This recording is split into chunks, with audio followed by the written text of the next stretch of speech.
弟兄姐妹平安。今天2月20号，坚定的爱情来到了雅歌书第8章5到14节。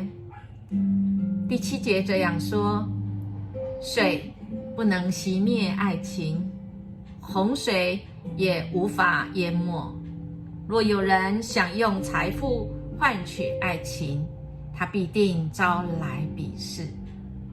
我们来到雅歌最后一章，是讲到爱情的强度是强而有力的，爱情的能力很有突破性，坚强不屈，继续往前行。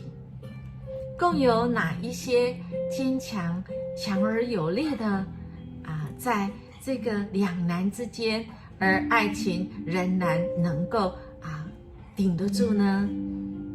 我们可以看到，爱情是可以突破过去的那些僵化的看见的。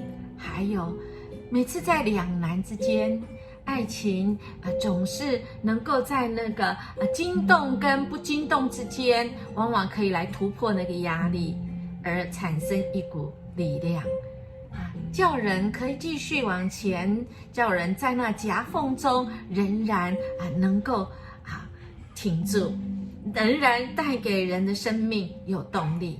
当然，爱情与死相对应，也是在第6到第7节当中的这整章书里面的高潮。爱情也相对于兄弟姐妹之间的嫉妒。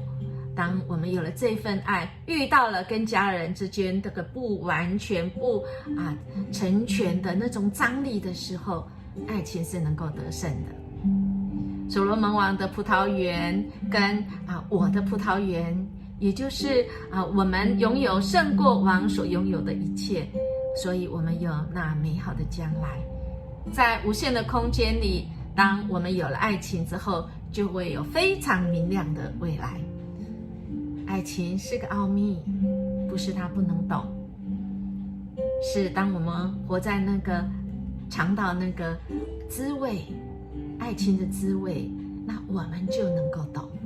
亲爱的弟兄姐妹，雅歌书一直来告诉我们，有一个永远不改变的爱情，就是我们的良人，我们的耶稣基督。他爱我们，他定义爱我们，而我们愿不愿意回应？而在他跟他之间的这个亲密关系里面，我们愿不愿意支持、坚定？我们愿不愿意一路跟到底，一路爱到底呢？我们的主愿意，我们呢？若是我们愿意，这是一股带来让我们生命有意义，让我们的生命可以很起劲，有动力，一直往前冲，不怕任何的困难。我们越困难，我们越能够战胜，我们越知道我为什么而活。我们一起来祷告。父啊，爱我们的天父，谢谢你，每次的艰难都让我学习到，主你爱我，以致我可以爱我身边的人，我们可以彼此来扶持，并学习对你坚定的爱。奉主耶稣基督的名求，阿们。